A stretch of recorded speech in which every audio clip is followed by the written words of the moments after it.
So how do we create rubrics? Well, here are several steps that we'll outline together as we think about that process of creating effective rubrics.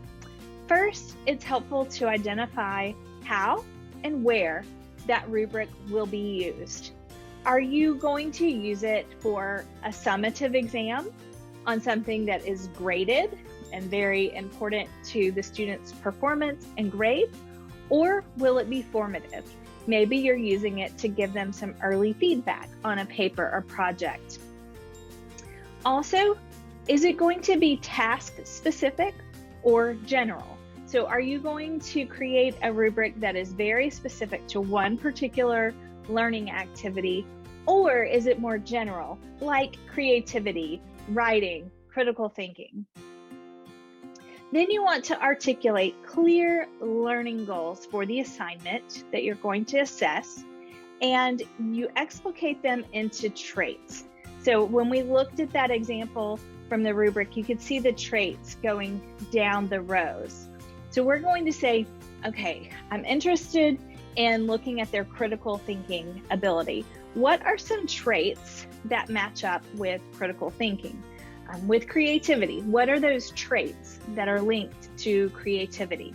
So we need to articulate those traits. Then we want to identify and label the performance levels. Now this is really important.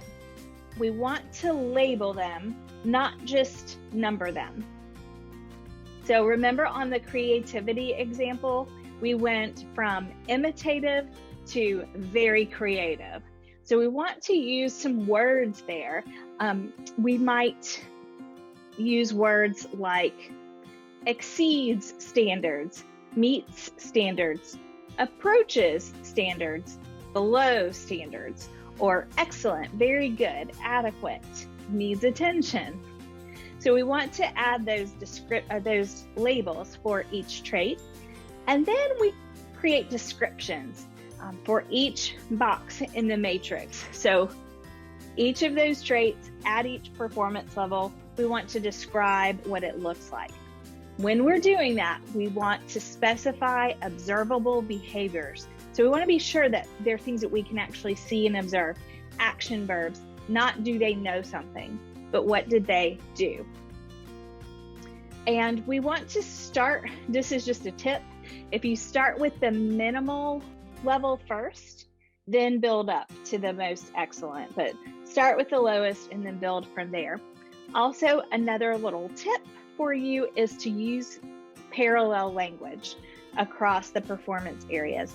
So make sure, if you're starting each one with a verb, you keep that consistent across all of those boxes.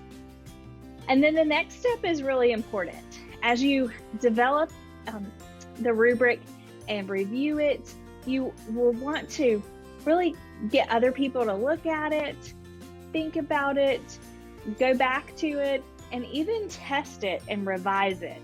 So after you implement it the first time, do a little bit of reflection and say, did that rubric work for this assignment, or do I need to make some changes? So there's no perfect rubric. There's always room for improvement, and you will set it that first time and then continue to improve it as you use it. And let's just go back one more time to this example for creativity. So you can see all those traits or criteria down the rows, and then across the columns you can see those labels that indicate the level, and then you see a clear description of behaviors that we can observe in each of those boxes.